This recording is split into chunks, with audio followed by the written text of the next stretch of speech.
রমজান মাস শুধু একটি মাস না, এটি আত্মশুদ্ধির একটা মাস। নিজেকে একদম ঢেলে সাজানোর জন্য এই মাসটি একদম পারফেক্ট। যেমন সারা বছর আমাদের ইবাদতের অনেক কিছুই ছুটে যায়, যেটা রমজান মাসেই আবার ঠিকঠাক করে নেওয়ার একটা সুযোগ থাকে। তাই রমজান মাসকে আত্মশুদ্ধির মাস বলা হয়। আর এই মাস আমাদের নসিবে যদি থেকে থাকে তাহলে অনেক বড় ব্যাপার এবং ভাগ্যের ব্যাপার অবশ্যই। আর রমজান মাস ভাগ্যের মাসই বলা চলে। আসসালামু আলাইকুম, সবাই কেমন আছেন? আশা করছি সবাই অনেক অনেক ভালো আছেন। আমি আল্লাহর রহমতে অনেক ভালো আছি। দেখতে দেখতে রমজান মাস শুরু হয়ে গেল এবং আমাদের নসিব অনেক ভালো যে আমরা রমজান মাসকে আবারও পেলাম।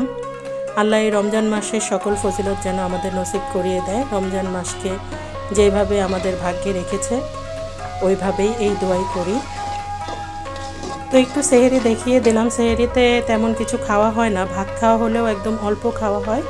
তবে দুধ, খেজুর, পানি এটা মাস্ট থাকে, একদম প্রতিদিনের সেহরিতেই এটা থাকে। আর হচ্ছে সেহরি করে নামাজ পড়ে, ফজরের নামাজ পড়ে আমি একটু লেটেই উঠি যেন সেহরিটা করে ফজরের নামাজ পড়ে শুয়ে পড়া যায় এইরকম করে। তো তাই করেছি, সেহরি শেষ করে ফজরের সালাত আদায় করে ঘুমিয়ে পড়েছি। তো একটু লেট করেই উঠা যেহেতু হয় তাই সরাসরি কিচেনেই দেখা হলো। বুট ভিজিয়ে রেখেছি রাতের বেলা, ওইটাকে সকালে প্রিপেয়ার করে নিলাম। সেদ্ধ করে পানিটা ফেলে তারপরে আমি ওটাকে মেক করে নিয়েছি। আর এইখানে নিয়েছি মাছ আর কি, একটু লেবু দিয়ে লবণ দিয়ে মাছটাকে সেদ্ধ করে নিয়েছি। এটা আলুর সাথে মিশিয়ে একটু কাবাব টাইপ করব বা চপও বলা যায়। মাছটা দিলে একটু ফ্লেভারটা সুন্দর আসে। এখানে আলুর সাথে আমি মিক্স করে নিচ্ছি। আসলে আজকে কয়েকটা জিনিসই বানানোর ইচ্ছা আছে, যেহেতু প্রথম রোজা, ইফতারটা একটু ওইভাবেই করার ইচ্ছা আছে। দেখি কতটুকু কমপ্লিট করতে পারি। আসলে একদম প্রথম দিন তো, তাই সব কিছু কেমন যেন একটু এলোমেলো হয়ে যাচ্ছে। যাই হোক, যতটুকু পারা যায় তাই করব, যত সময় আছে অত আইটেম তৈরি করব, এইভাবেই করছি। এখানে আমি একটু সবজিও দিয়ে দিলাম। দিয়েছি ধনিয়া পাতা, ক্যাপসিকাম, পেঁয়াজ, মরিচ, গাজর কুচি, আর সাথে হচ্ছে এখানে ছিল পাতাকপি। পাতাকপিটা দিলে ভালো লাগে, অত বেশি সিদ্ধ না হলেও দাঁতের নিচে পড়লে বেশ ভালোই লাগে, একটু কচকচা থাকে। আর অবশ্যই লবণ দিতে হবে, লবণটা দিয়ে দিলাম পরিমাণ মতো। একটু মশলাও দিব, এখানে হচ্ছে গরম মশলা দিলাম, সামান্য পরিমাণে দিলাম, অত বেশি না। আর হচ্ছে গুঁড়ামরিচ এখানে ব্যবহার করা যাবে না, দরকার পড়লে চিলি ফ্লেক্স দেওয়া যেতে পারে। আর পাউরুটি ভিজিয়ে নরম করে পানিটাকে শুধু সক করে আমি দিয়ে দিয়েছি, যাতে একটু আঠালো ভাবটা থাকে। এই একটা পুর দিয়ে আমি কয়েকটা জিনিস বানাবো। তার মধ্যে হচ্ছে প্রথমে একবারে প্লেনভাবে আলু চপের মতো করে নেব, একদম প্লেন। তো এখানে আলু চপের শেপ করে করে আমি করে ফেলছি। দেন একটা একটা করে আমি তুলে রাখছি। আর এখন তৈরি করব হচ্ছে এই সেম পুরটা দিয়েই আমি ভিতরে একটু চিজ দিয়ে দিব। চিজ দিয়ে এটাকে কভার করে নিচ্ছি। এটার শেপটা আমি একটু গোল টাইপের রাখবো। এই যে আমি একটা একটা করে এখানে বানিয়ে নিচ্ছি। আর সেম পুরটা দিয়েই আমি হচ্ছে ডিম চপও করে নিব। ডিম চপ সাধারণত একটা ডিমকে 4 পিস করি, তো আজকে ডিমটা একটু রাউন্ড করে কেটে নিলাম। যে ডিম চপটা তৈরি করছি,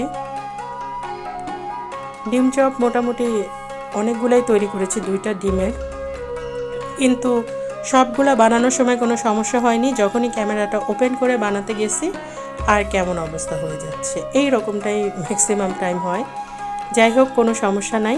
আমি রাউন্ড করে করে আর কি কভার করার চেষ্টা করছি, কারণ যদি কভার না করে দেয় তাহলে তেলের মধ্যে একদম ছিটে ফুটে আসবে। তেলে যদি কভার ছাড়া এই সাদা ডিমের অংশটা লাগে তাহলে ফুটা শুরু করে। এই যে আমি এখানে আরও অনেকগুলো বানিয়ে নিয়েছি, মোটামুটি এক এক করে সব বানিয়ে নিয়েছি। আর এইখানে ভাজাভাজির কাজ শেষ করে ফেললাম একবারে। প্রথম রোজা তো অনেক কিছুই টাইমে করতে পারছি না, সাথে সাথে আমি ডিনারও একটু বানিয়ে নিয়েছি। ডিনারে এখানে হচ্ছে বিফ তেহারি। আমি চেষ্টা করি ইফতারের সাথে সাথেই ডিনারটা তৈরি করার, ডিনারের খাবারটা। আর লেফট ওভার থাকলে ওইটাই আর কি সেহেরিতে খাই, একদম নতুন করে রান্নাবান্না করা হয় না। এই যে আমার এইখানে ইফতার টেবিল মোটামুটি রেডি হয়ে গেছে। একবারে প্রথম দিনের ইফতার, তাই একটু হজবরল অবস্থা, মানে টাইমের ডিউরেশনটা এখনও বুঝে উঠতে পারছি না, একবারে ফার্স্ট ডে যেহেতু। তারপরে যতটুকু পেরেছি টুকটাক করার চেষ্টা করেছি। তারপরেও এমন হচ্ছে একটা দিচ্ছে তো আরেকটা দিচ্ছে না, আরেকটা দিচ্ছে তো আরেকটা দিচ্ছে না, এমন হচ্ছে। যেমন এই টেবিলে কোনো ফল দেওয়া হয়নি। এই যে এখানে পনির এনেছিল আপনাদের ভাইয়া। পনিরটা ইফতারে খুব ভালো লাগে, ইফতারে পরপর খেতে, একদম ফ্রেশ পনির। এগুলো আমার একটু বেশি ভাজা হয়ে গিয়েছিল, বাট বাদ বাকি জিনিস আলহামদুলিল্লাহ ঠিক আছে। এখানে ফলও আমি কেটে রেডি করে দিয়ে দিয়েছি। সব কিছু একটু এলোমেলো হলেও আলহামদুলিল্লাহ শেষ পর্যায়ে বেশ ভালোভাবে হয়েছে। এই তো আমরা ইফতার শেষ করে ফেললাম।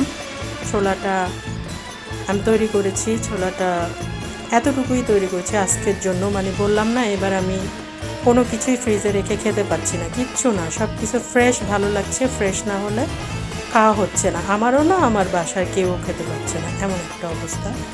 তো আমি কি নিব, মানে সবগুলো থেকে একটা একটা করে আইটেম তুলে নিয়েছি, একটু খাই দেখি কোনটা কেমন হয়েছে। ভালোই লাগলো। এখানে ডিম চপটাও ভালো লাগলো। সবাই মিলে একসাথে ইফতার করছি, খুব ভালো লাগছে। ছোলাটা অনেক মজা হয়েছে আসলে, একবারে ফ্রেশ জিনিস আসলে খুবই ভালো লাগে। এখানে বেগুনি আমার খুবই পছন্দের, তো আমি একটু একটু করে সব আইটেমই খেয়ে নিচ্ছি। আর এই যে আলুর চপ, আজকে একদম ট্র্যাডিশনাল ইফতার বানিয়েছি। প্রতিদিন এমন বানানো হয় না বা হবে না, সামনে ইনশাল্লাহ আরও দেখাবো। তো সবার রমজানের ইফতার বা রমজান কেমন কাটলো জানাতে পারেন আমাকে। আর যত কিছুই খাই আর না খাই, সবচেয়ে মজা হচ্ছে পানির চেয়ে মজা আমার কাছে আর কিছুই লাগে না ইফতারের পর।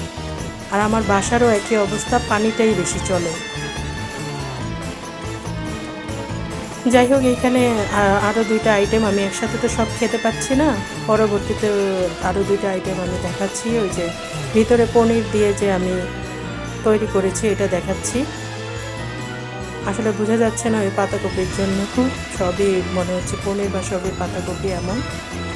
এই দুইটা জিনিসও বেশ ভালো হয়েছে, সফট হয়েছে। আর ওই যে ডিম চপ যে বানালাম, এইটাও হাতে ধরেই মনে হচ্ছে খুব সফট হয়েছে, খেতেও মজা হয়েছে। এখন আমি মাগরিবের সালাতে আদায় করে আমি এখন, এটা মাগরিবের না, এটা এশার সালাত ছিল, তারাবির নামাজের পর আমরা আর কি ডিনারে চলে গেলাম। মাগরিবেরটা রেকর্ড করা হয়নি। ডিনারটা একটু তাড়াতাড়ি করব, যদিও হয়তো তাড়াতাড়ি আমাদের বাসায় করা হয় না, কারণ ডিনার যদি দেরি করে ফেলে তাহলে সেহরিটা আর খাওয়া হয় না। ডিনার আর্লি করেও সেহরিতে খেতে মন চায় না, এমন একটা অবস্থা। বিরিয়ানির সাথে পনিরটা তো খুবই ভালো লাগে। আপনাদের ভাইয়া খাচ্ছে, আমি রেকর্ড করছি, তাহলে আমি পরে নিরিবিলি এত খেতে পারবো আর কি, তখন আর ভিডিও করার থাকবে না। যদিও ভালো লাগে আমার কাছে ভিডিও করতে, তারপরও রেকর্ড করে তো রেখে দিলাম। এই তো, সবাই ভালো থাকবেন আর আমাদের জন্য অনেক দোয়া করবেন।